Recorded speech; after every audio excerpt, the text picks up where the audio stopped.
I welcome all to this online session. Today we are going to start the subject Dynamics of Machines. So most of the mechanical engineering activities revolve around a mechanical system, and the main function of the mechanics of machines is for the relative movements among its various members. So in order to design a mechanical system, we should have a proper understanding about the relative movement between the members.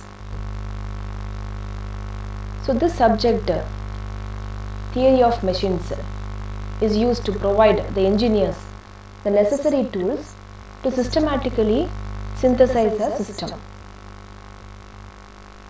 So based on the theory of machines, there are two different classifications. One is the kinematics and another one is the dynamics. Already in the previous semester we have seen about kinematics. So kinematics, it is mainly about the relative movement between various members of a mechanical system. So here we do not consider the forces involved in the motion, and dynamics mainly deals with the various forces acting on the machine elements. So the forces considered in dynamics may be static or dynamic. So what is static force? So static force deals with the forces by considering the mass of the machine parts, and the machine parts are considered at rest. But in kinetics, we consider both the mass of the machine parts and motion characteristics.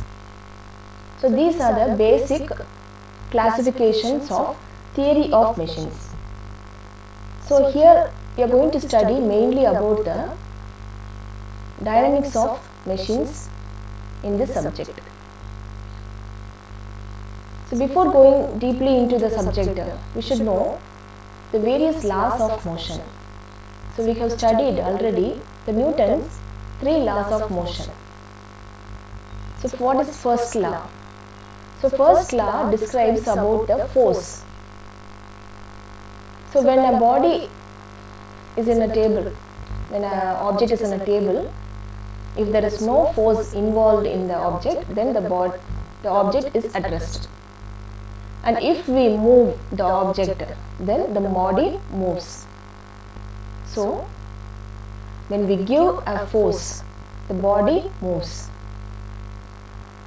So also this law is called as the law of inertia. The second law mainly deals with the equation F is equal to ma. So force is directly proportional to the acceleration by considering the mass. So here there is an object.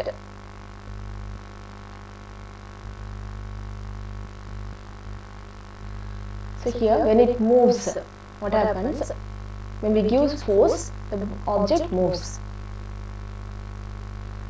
So when we increase force, the body moves with a more velocity.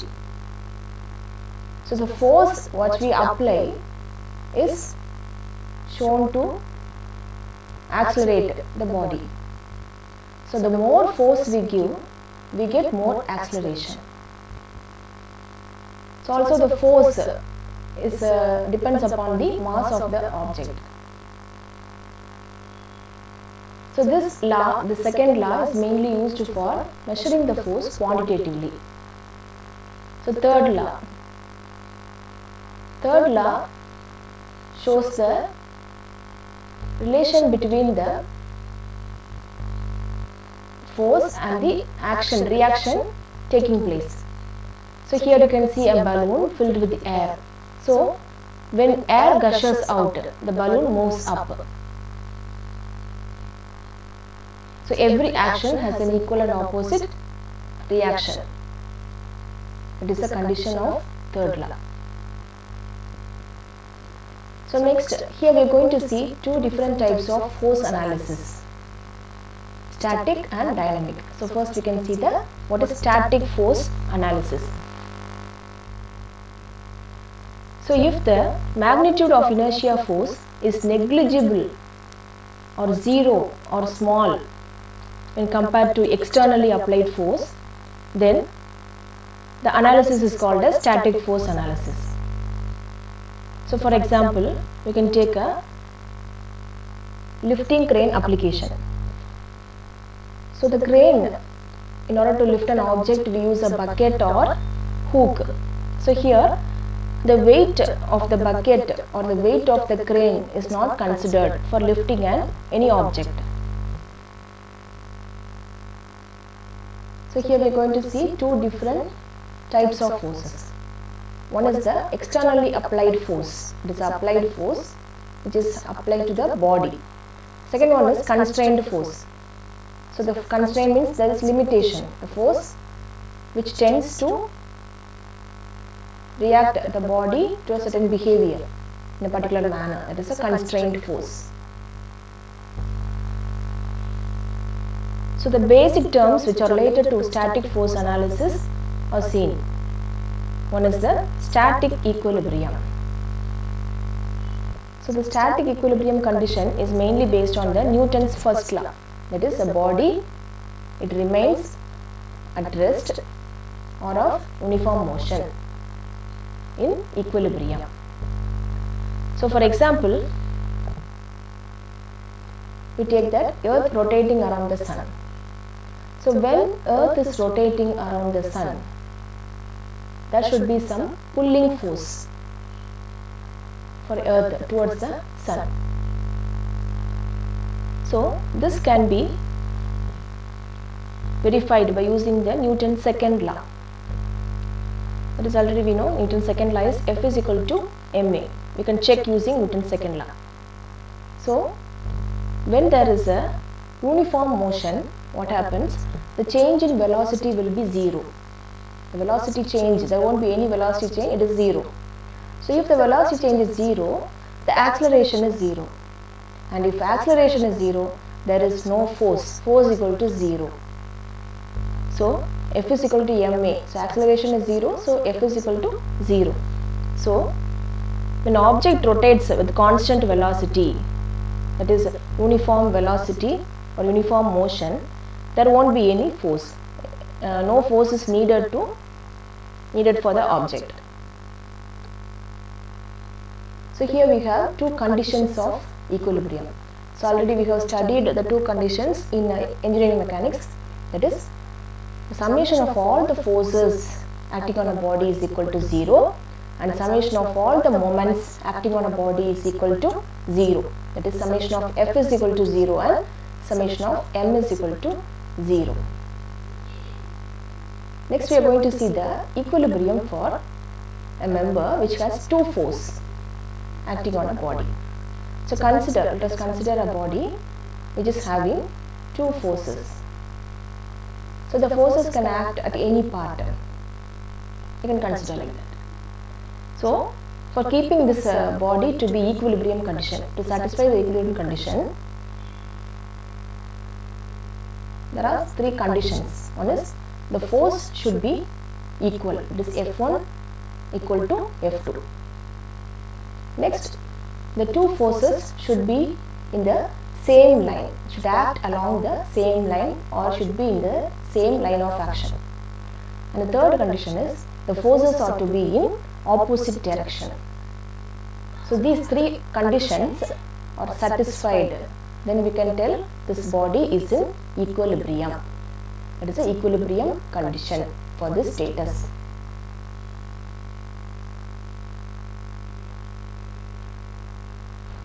So next you can see the condition for equilibrium of three force member. So here there are three forces, F1, F2 and F3. So consider a body with three forces, F1, F2 and F3. So the equilibrium conditions are the three forces should be concurrent. That is, it should act along a same point or it should pass along the line of in the line of action at a single point. It should all pass through. That is the concurrent force. So when we draw the force polygon considering all the above three forces, considering all the three directions, if we draw the force polygon, so the resultant force should be 0, or we can tell F1 should be equal to F2 plus F3. So the condition of equilibrium of this three force member is the resultant force is 0, or it should have a concurrent forces. So another condition we can going to see, that is two forces. If you consider two forces and a torque, so consider a crank rotating about a point.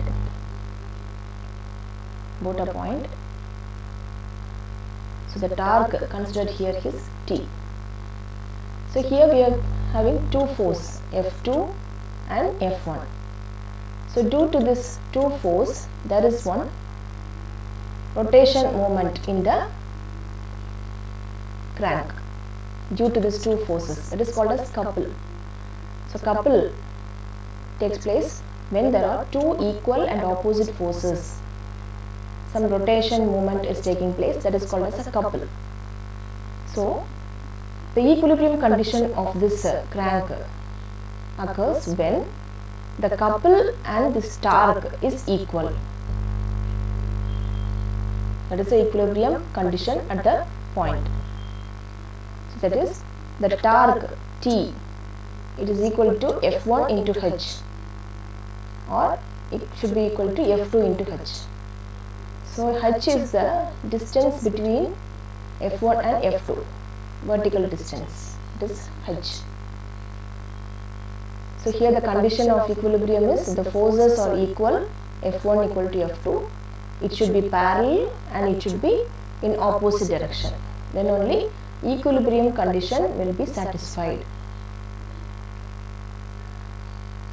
So next we are going to see the dynamic force analysis. So dynamic force analysis in almost all machines have some accelerating parts, that is moving parts, and the dynamic forces are always present when the machine operates. So dynamic forces are always associated with the accelerating masses, it is rotating masses. If a body is under rotating or reciprocating mass, then the dynamic force analysis can be calculated. So here we are going to see the definition is the magnitude of inertia forces are large when it is compared to the applied load. The inertia force can be included. So the inertia force magnitude, if it is large, it is more than the applied load, then it is included. That is called as the dynamic force analysis. So in static force, it is neglected, inertia force. Here it is considered. That is the difference between static force analysis and dynamic force analysis. So example, a rotor rotating at some large magnitude, 80,000 RPM. So this can be analyzed by using the dynamic force analysis. So next we are going to see the D'Alembert's principle. So based on the torque and inertia force, so the principle given by D'Alembert is, it states that the inertia forces and couples and external forces and torques on a body together give equilibrium condition. That is the D'Alembert's principle. So D'Alembert's principle is used to reduce a dynamic analysis problem. So if there is any problem in the dynamic analysis, so this principle can be used to reduce the problem. So we can summarize the D'Alembert's principle as, we can tell in clear way as, the vector sum of all the external forces and inertia forces acting upon a system or acting upon any body is 0. It is the D'Alembert's principle. That is F is equal to ma. It is force.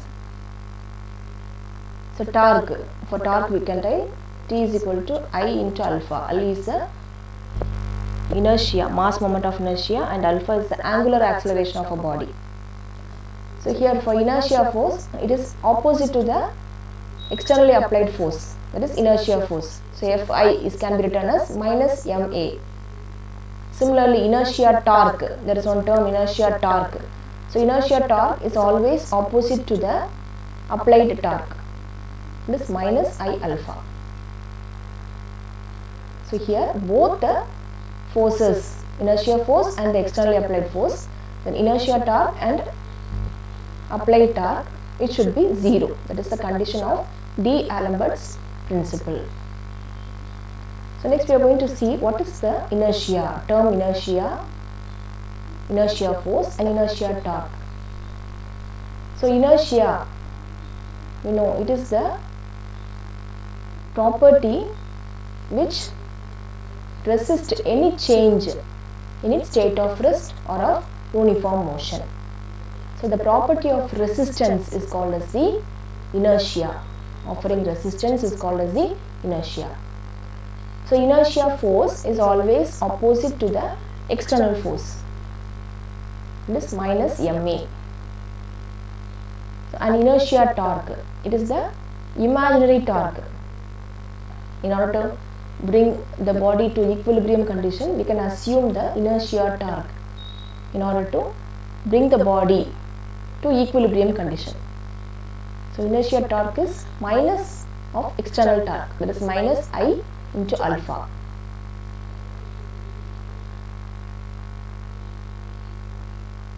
So next we are going to see a dynamic analysis of reciprocating engines.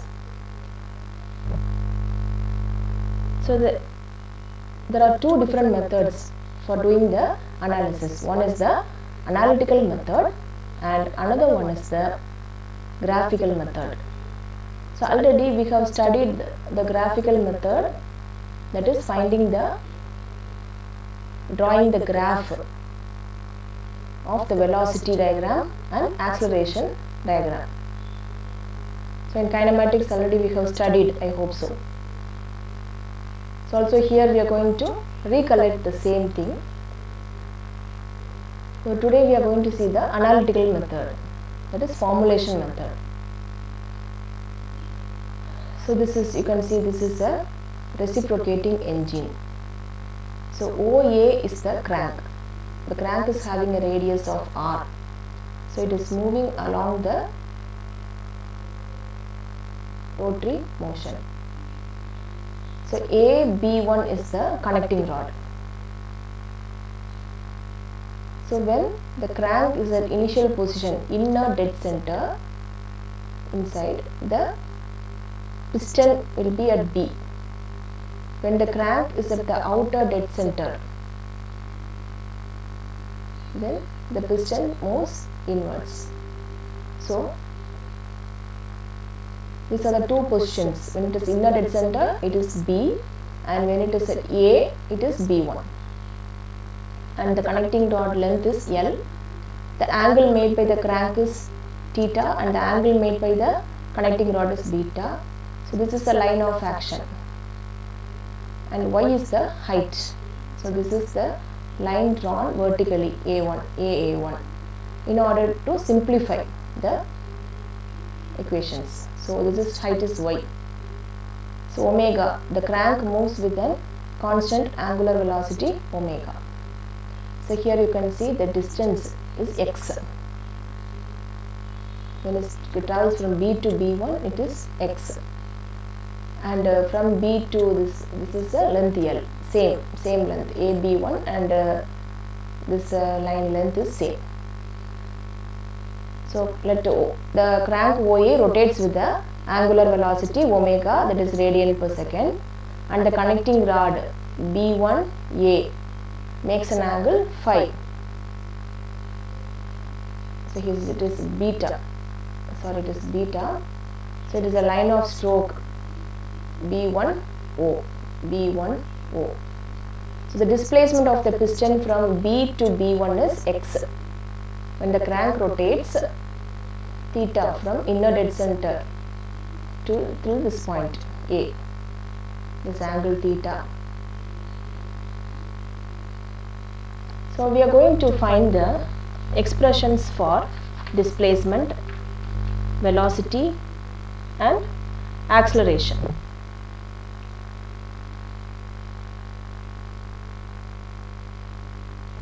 So here it is written as n is L by R. So the ratio we can take that L by R, it is n. So n is nothing but the obliquity ratio, that is the angle. L and R, the angle reference is taken as n. So first we are starting the displacement. We are going to start the displacement of the piston is given by x. So x is, this is x, B1. So B1 can be written as BO minus B1O. So what is BO? So BO again it can be written as in the with the respect to C1, the C dash. So B C dash plus O C dash.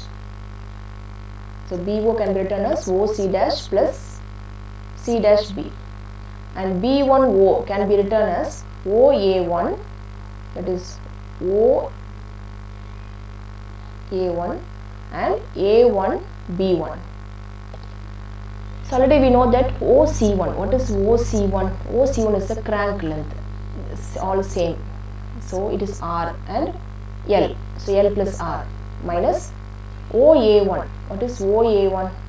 OA1 can be taken from the triangle, that is BAOA1. From the triangle AOA1 we can write OA1 as L OA1, then write as R cos theta. And for A1B, A1B1 we can write from the triangle AB1 A1, that is L cos beta.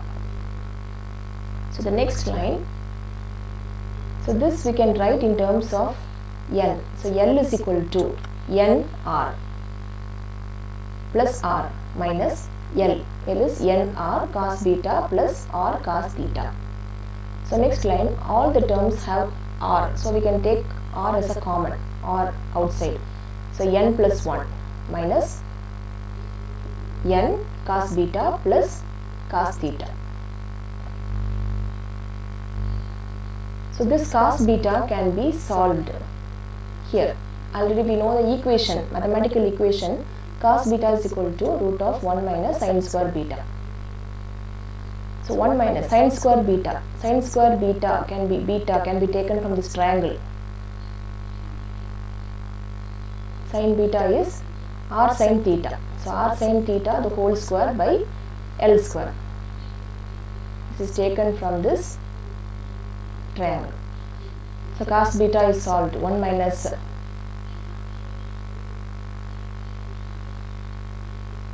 R square sin square theta by L square. So this L square by R square is written as N square. So this is the substitution for cos beta in this equation. So we have substituted cos beta. See this, here N is cancelled, N is here, so the N is cancelled here, plus cos theta. So next, so this is the expression for the displacement of the piston. So R is the radius of the crank and theta is the angle made by the crank, N is the oblique ratio, that's all. So next we are going to see the velocity of the piston. So velocity can be obtained by differentiating the displacement. So V is equal to dx by dt. So it can be written as dx by d theta into d theta by dt. So here d by d theta is written. So d theta by dt is written here. So x value, displacement value is written here, r into 1 minus cos theta plus n minus root of n square minus sin square theta. So next, r is taken outside, it is a constant. So we are differentiating this. So first we can differentiate this value. So one differentiation is 0, minus cos theta is sin theta. So n differentiation 0. So this is power 1 by 2. So 1 by 2 we are taking outside. So this root 1 by 2, power is 1 by 2 minus 1. So it is minus half. So we are writing in denominator. Root is written in the denominator. So we are differentiating the inside terms. So this is 0. So minus sin square theta differentiation is 2 sin theta cos theta. And d theta by dt can be written as omega. So next one, we are going to see the next step is r and omega is taken in the front. Sin theta plus, here minus into minus plus. So 2 sin theta cos theta can be written as sin 2 theta divided by 2 into root of n square minus sin square theta. So here r omega sin theta plus sin 2 theta by 2n.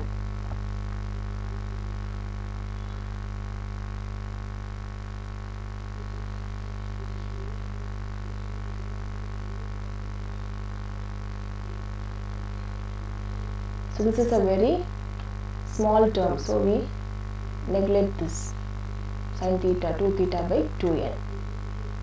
So next, acceleration of the piston. So the velocity of this piston, when it is differentiated again, we get the acceleration.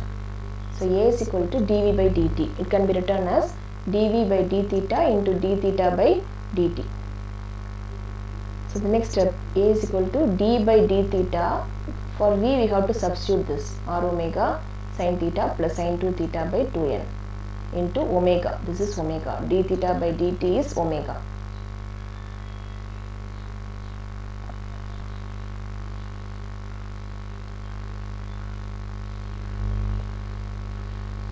So next we can see the next step is differentiating r omega square. So d by d theta, we differentiate this. So when we differentiate, sin theta is cos theta, sin 2 theta is cos 2 theta into 2. The 2 and 2 is cancelled. So we need not write here by n. So this is the formula for acceleration of the piston. So next we see the angular velocity of the connecting rod. So AB is the connecting rod. So connecting rod, the velocity is calculated, that is omega c. So before that, we should start from the two triangles, that is AOA1 and ABA1. From this two triangle, we can see that AAA1 is common. So from this triangle, we write AAA1, and from this triangle, we write AA1. So both are same. So L sin beta is equal to R sin theta. So L is taken to the other side. So R is taken downwards. So sin beta is equal to sin theta by L by R. L by R is N. Next, we can see that we are differentiating this. So sin beta is cos beta dB by d beta by dt. So sin theta is cos theta, 1 is constant, by 1 by n constant, cos theta d theta by dt. So the next step, d beta by dt, cos beta is taken to the other side. So cos theta by n cos beta, this is omega. So omega c is the angular velocity of the connecting rod. So it is written as omega into cos beta, it is cos theta by cos beta. Cos beta, we have substitution here. So cos beta formula we know 1 minus sin square beta root of whole power 1 by 2. So sin square beta can be written from here. Sin beta, from here we can write the sin square beta, that is sin square theta by n square whole power half. So we can take LCM, and n square in the square root it is coming outside. So 1 by n, here we can take LCM, so n square minus sin square theta whole power half. So this is substituted in this equation. So omega cos theta by n into this value cos beta, we write here. Then this is the final equation. So n is cancelled, so omega cos theta by root of n square minus sin square theta. So this is the expression for finding the angular velocity of the connecting rod. So next one is the angular acceleration of the connecting rod. So you have to differentiate the angular velocity with respect to time. So alpha c is the angular acceleration, d omega c by dt. So this is written d omega c by d theta into d theta by dt. So next is omega. So d theta by dt is omega here, and omega c we take from the previous step. It is omega cos theta n square minus sin square theta whole power minus half, comes from the previous step. So using this equation we are going to differentiate with respect to theta. So this is a multiplication equation. So cos theta into one term, so uv. So differentiation by uv method. So u dv minus v du. So omega into omega, omega square. So cos theta is kept as such, cos theta into, we are going to differentiate this n square in the bracket. So minus half, minus is written here, half n square minus sin square theta whole power minus half minus 1 is minus 3 by 2. So it is written here, and this we have to differentiate, this we have to keep as such. So plus n square minus sin square theta, this we can keep as such, and this we can differentiate, cos theta minus sin theta. So next step is simplification. We take this n square minus sin square theta whole power minus 3 by 2 in the denominator, and we have to simplify by the LCM. So here omega square, so sin theta is common, here also there is one sin theta, here also there is one sin theta. So sin theta is taken out, omega square sin theta. So here remaining is, here one cos theta and here one cos theta, so cos square theta. So this minus and this minus can be taken as plus, so plus cos square theta, so minus this n square minus sin square theta, this is taken denominator, so n square minus sin square theta. After simplification we get this. So the next step, it is alpha c is minus omega square sin theta into, so this minus we are taking multiplying minus inside, so cos square theta minus n square plus minus into minus plus sin square theta. So n square we write as such, cos square theta plus sin square theta is 1. So n square minus 1 divided by n square minus sin square theta whole power 3 by 2. So here we calculated 4 different equations, that is, one is displacement of piston, velocity of piston, then acceleration of piston, then angular velocity of connecting rod, and angular acceleration of connecting rod. So 5 equations, 5 expressions are derived here. So today's class we saw all the topics of static force analysis and the derivation of dynamic force analysis, that is the analytical method of the reciprocating steam engine. I hope you understand the session. Thank you.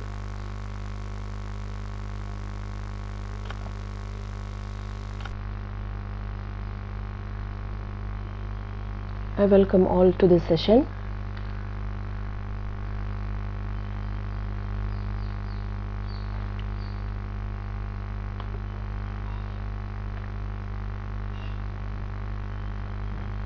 So in the previous class we derived the relationship, then the formulas for measuring the velocity and acceleration of a reciprocating mechanism analytically. So I have summarized the formulas based on that. So these are the various formulas we derived in the previous class. So first we calculated the displacement of the piston. So x equal to r into 1 minus cos theta plus n minus root of n square minus sin square theta. Then by differentiating the displacement we get the velocity of piston, that is v is equal to r omega sin theta plus sin 2 theta by 2n. By differentiating the velocity we get the acceleration. So a is equal to r omega square into cos theta plus cos 2 theta by n. Next we calculated the angular velocity and angular acceleration of connecting rod. It is omega c equal to omega into cos theta by root of n square minus sin square theta, and alpha c is equal to minus omega square sin theta into n square minus 1 by n square minus sin square theta whole power 3 by 2. So here we get the negative sign. So what is the negative sign? It indicates that the angular acceleration of the connecting rod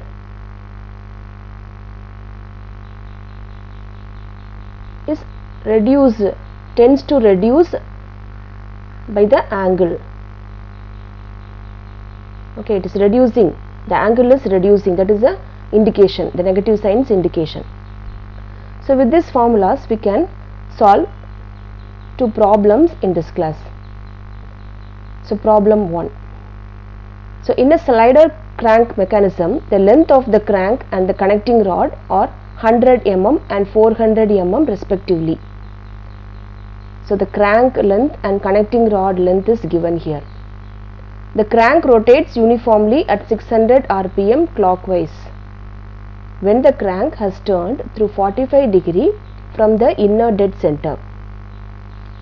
So the speed n is 600 rpm and the angle of the crank, that is theta, is 45 degree. So these are the given data. So what is asked here? Find the analytical method. So using the analytical method we have to solve this problem. So first you have to find the velocity and acceleration of the slider. Second one, angular velocity and angular acceleration of the connecting rod. So the given data are written here. R is 100 mm and L is 100 mm. So generally we used to convert everything into the standard units. So you have to convert to meters.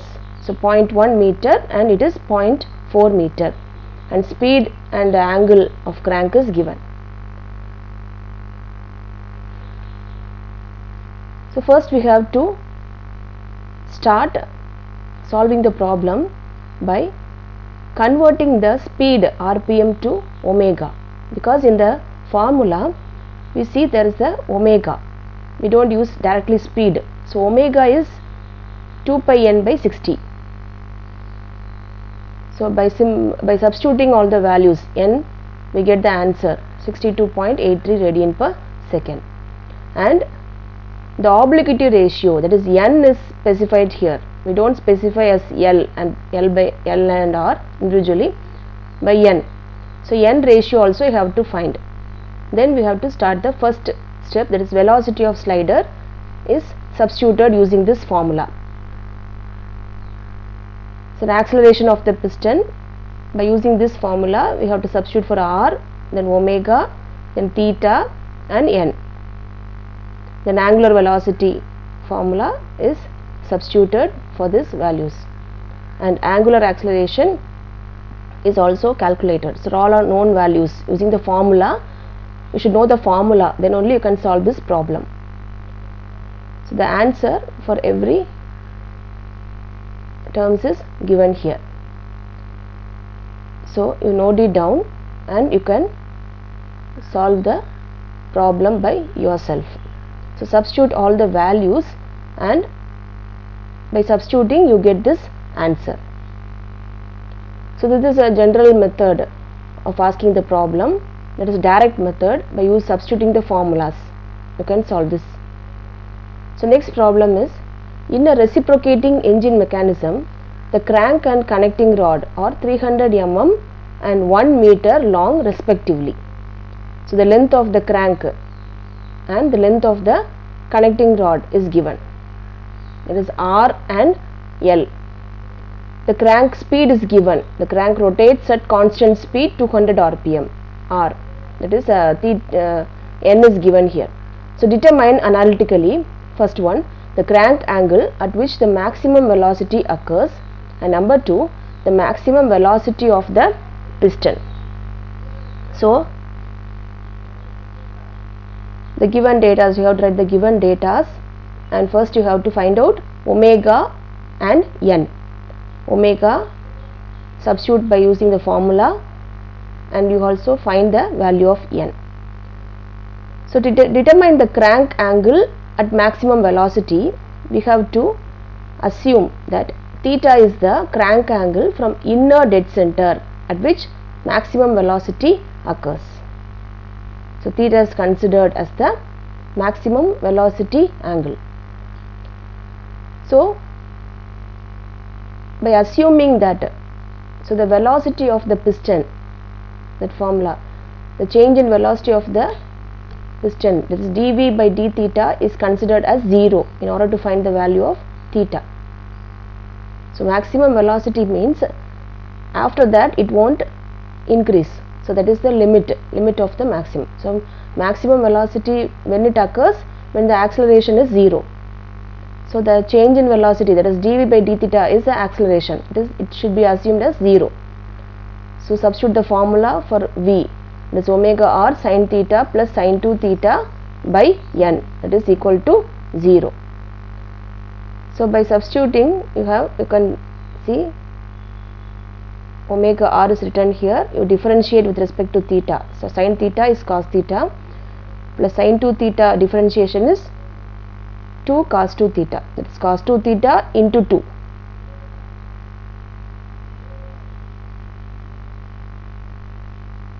So then that is equal to 0. So n cos theta, so right here take LCM, plus 2 cos square theta minus 1. You put this formula. So cos 2 theta we know, 2 cos square theta minus 1 equal to 0. So 2 cos square theta plus, you take it as an equation. So as an equation we have to solve by, we can find the root equation, that is root is equal to minus b plus or minus root of b square minus 2ac by 2a. By finding the roots as a quadratic equation, we find the value of cos theta. Take the positive value, we get two values, one is positive and another one is negative value. So take the positive value, and with this you find the angle of crank.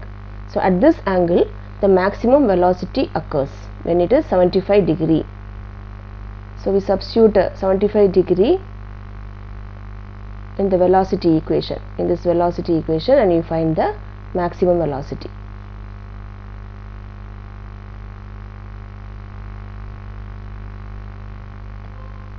So these are the two basic problems we solve using the analytical method.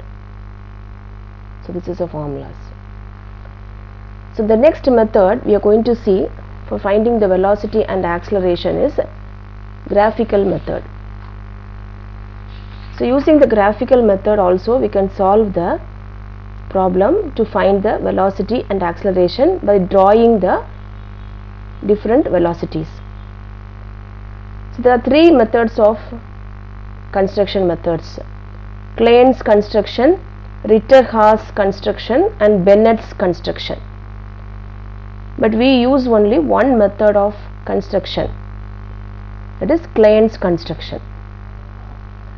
So the main objective of the graphical method, of using the graphical method, is first one, we can construct the profile, velocity profile and acceleration profile using this construction method.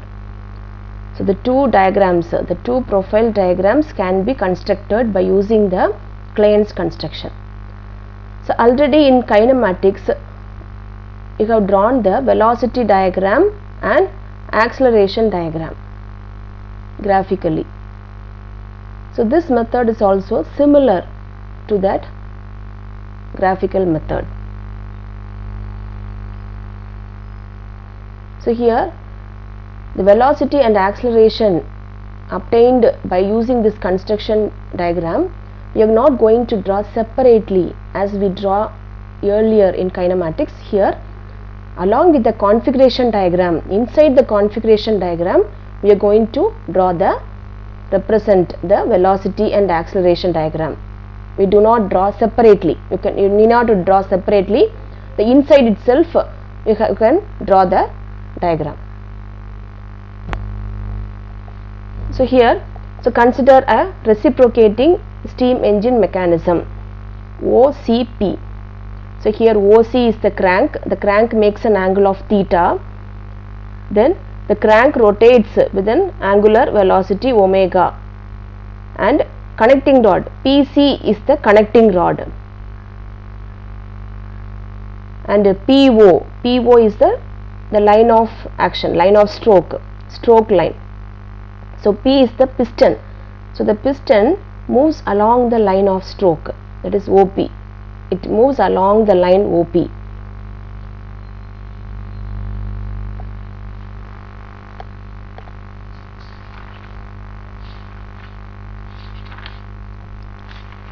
So here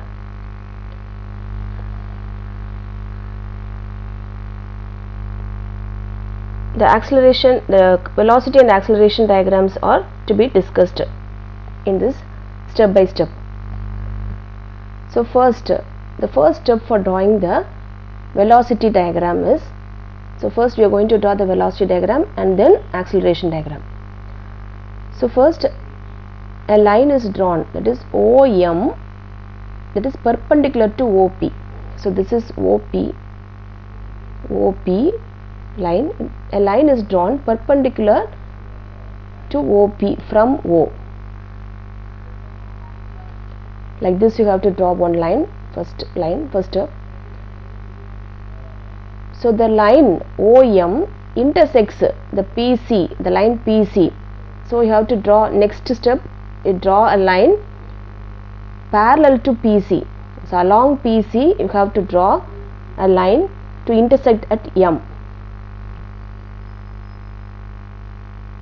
So first step, draw OM perpendicular to OP and then draw another line from PC parallel to PC such that it intersects at M. So this is the velocity diagram. So OCM is the velocity diagram. We have completed the velocity diagram. So this velocity diagram is similar to the velocity diagram which we have drawn earlier. So this is the velocity diagram, it is represented separately. So O, C1, P1,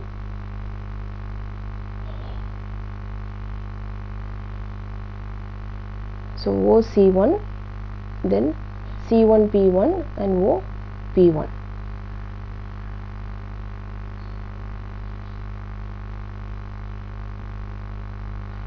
by using the configuration diagram itself, we can draw the velocity diagram. I have represented separately.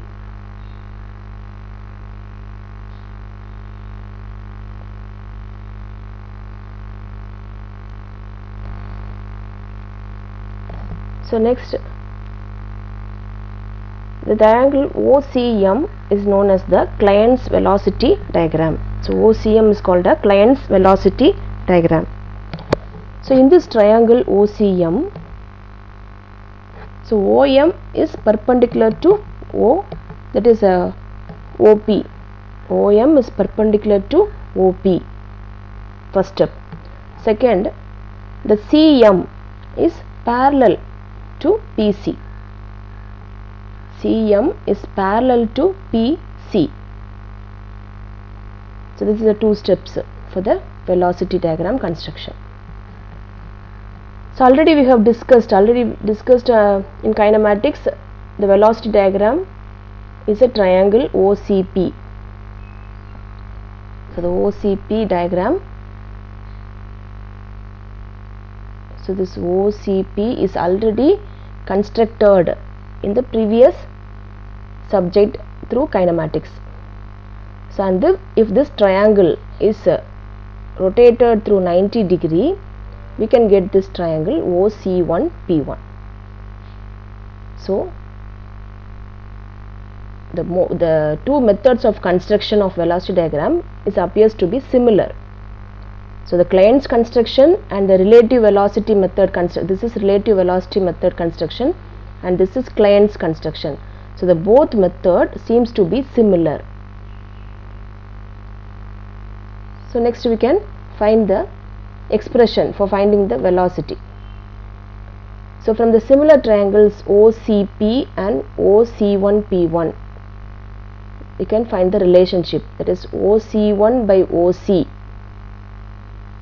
The ratio OC1 and OC is equal to OP1 by OM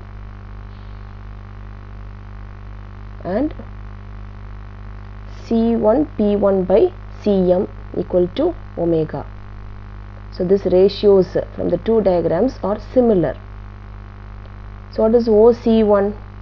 OC1 is nothing but the velocity of CO and OP1 velocity of PO and C1P1 velocity of PC. So by seeing the diagram you can write the velocities equal to omega. So through this we can find three different velocities. Velocity of CO. CO is nothing but the crank velocity. PO, and is the velocity of the piston with respect to O. Velocity of P with respect to O, and velocity of C with respect to O, and velocity of PC, velocity of P with respect to C, that is the connecting rod. So all the three velocities we can determine by using this relation. So VCO is equal to omega. You separate this three equations. So VCO by OC equal to omega. So VCO equal to omega into OC, and VPO by OM equal to omega. So VPO equal to omega OM, and VPC by CM equal to omega, and VPC equal to omega into CM. So all the three velocities can be determined by using this expression. So the values by measuring this, so the velocity is obtained by measuring this OC1. Okay.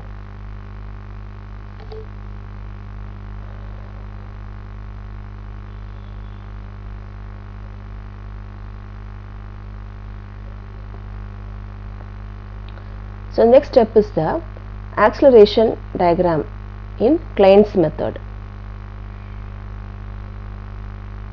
So like the previous method, we have drawn the velocity diagram here. So the procedure for constructing the Clyne's acceleration diagram is shown below. So the first step is we have to take C as center and draw a circle with radius cm. So take C is already represented here. So cm radius, as radius we have to construct a circle like this. So cm with radius and C as center, draw a circle. The next step is take PC as diameter and draw a second circle that intersects the first circle at points K and L. So second circle is drawn by taking PC as diameter. PC diameter, draw a circle. So after drawing a circle, you can see the 2 points are intersecting at K and L. So you have to extend KL. Draw line KL, K to L, and extend the line KL on OP like this. OP, extend a line, the KL to N on the line OP. So now join all the lines KL to N, KN. Also the KN is intersecting the line PC at Q. So you can see the line KN is intersecting the line PC at Q. So mark the point Q. So now join OC and QN. So OCQN you join and draw in the dark manner. So this forms a quadrilateral. This is having 4 sides, so quadrilateral, and known as the Clayton's acceleration diagram. So this is the acceleration diagram and it is in the form of a quadrilateral. So now you can know how to draw the velocity and acceleration diagram. So I repeat this acceleration diagram. First take C as center and CM as radius, draw a circle. Then as PC as diameter, draw the second circle, and you can see the 2 circles are intersecting at 2 different points, that is taken as K and L, and draw a line KL. They extend the line KL to N on OP. So join all the lines. So now you can see the KN intersects the line PC at Q. So now join all OCQN. That is a quadrilateral form and it is known as Clayton's construction diagram. I hope you understand the 2 diagrams. So this is the center point. The center point of PC is D. So if you want to find the velocity at the point D, that is in any point in between the connecting rod, at the center of the connecting rod, you take a point D. If you want to find the velocity at the point D, then you can draw a line D. From D you draw a line parallel to OP. Then the line drawn from D, it should intersect CN at a point, so that is taken as D2, and D1 is taken as between C and M. Mark the center point.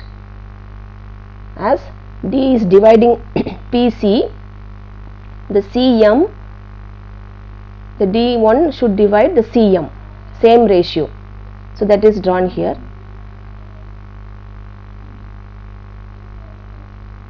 So this is the acceleration diagram we have seen in the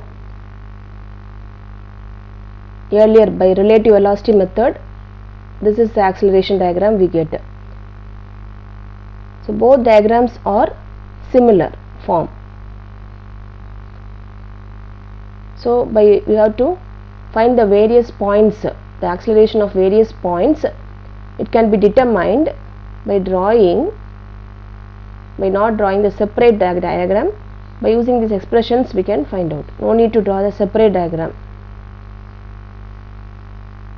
So you can see the relations, that is O dash C dash. Here O dash C dash by OC, that is equal to C dash X by CQ, and XP dash by QN, and O dash P dash by NO, that is equal to omega square. So the ratios are same. So through this we can find the acceleration. So O dash C dash is the acceleration of CO, that is crank. It is a radial acceleration, radial component of acceleration. So we have two components of acceleration, one is radial component, one is tangential component. So in the crank it is moving with uniform velocity, so there is only radial component and there is no tangential component. And for slider you can see we don't have two components, we have only one component, that is tangential component for slider. There is no radial component for slider. So you have to keep these two in mind. So crank and the slider has only one velocity, that is the absolute velocity or absolute acceleration. Okay. So by using this expression we can find out the acceleration and tangential acceleration and radial acceleration component by using these formulas. So separate individually AR CO by OC equal to omega square. Equate each component to omega square. You get this expression. So you can find 4 different acceleration values using this component. So this is similar to that diagram, Klein's diagram. So you can use the same expression we drew earlier. You can use the same expression for that Klein's construction also. So only I have represented this diagram and I have written the formulas. So the point D, velocity and acceleration can also be determined. So the velocity of point D is omega into OD1 and acceleration of point D is omega square into OD2. So these are the two components, velocity and acceleration of D. Through D we can find out the two values. So using this Klein's construction we can solve the problem. So here the values are given, so by using these values you have to construct the same method of Klein's construction. So the crank and connecting rod of a reciprocating engine are given 200 mm and 700 mm. The crank rotation is given 120 radian per second.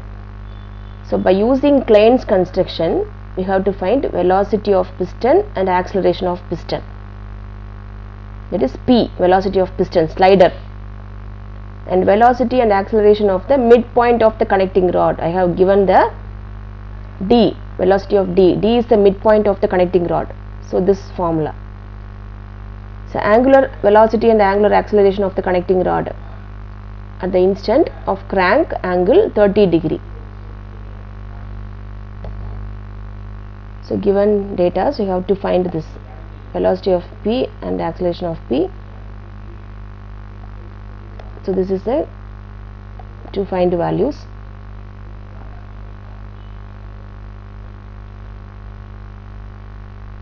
So for drawing this you can take a scale factor depending upon the values. So depending upon the values you have to find the scale value, that is 0.2 meter is taken for a 2 centimeter and 1 centimeter is taken for 0.1 meter. So the procedure for drawing this I repeat again. There are 5 steps for drawing the velocity and acceleration diagram using Klein's construction. First one, you have to draw the configuration diagram, that is there are What is the mechanism? This is a slider crank mechanism. So draw the slider crank mechanism, the crank, connecting rod and slider, a piston. Then second step is draw a line OM perpendicular to OP. Then CM, extend CM parallel to PC. Then draw a circle of radius CM and diameter PC. Then join the quadrilateral. These are the 5 important steps for drawing the 2 diagrams. So based on this diagram, you can find out all the values. So here I have shown the values here.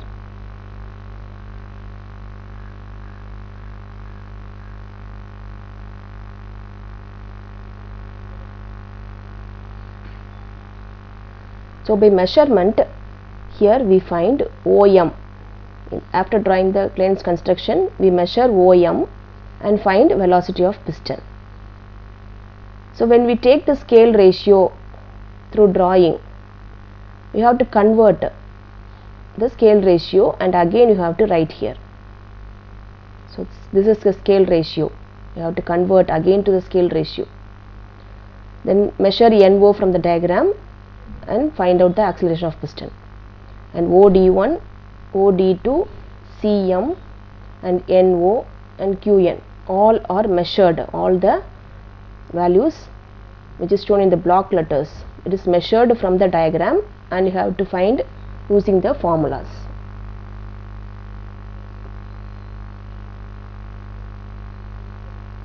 So the same method I have given another problem. So write down the problem and you can try on your own. So the crank and the connecting rod of a reciprocating engine are 150 mm and 600 mm respectively. So write it fast. The crank makes an angle of 60 degree with the inner dead center and revolves at a uniform speed of 300 rpm. So find all the values by Klein's construction.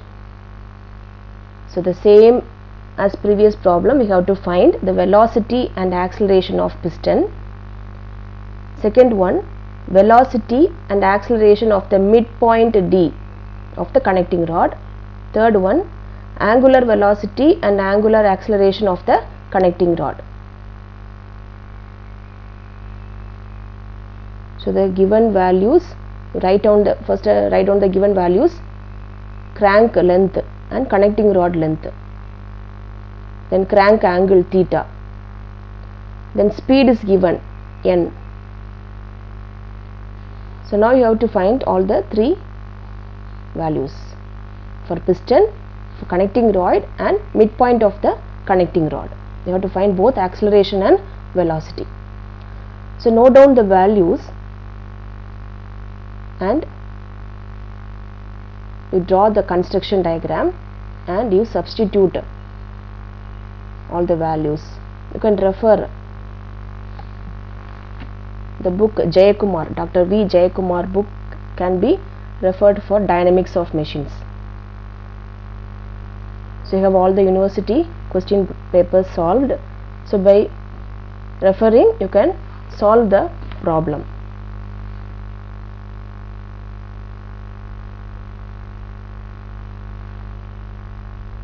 So we can see in the next class.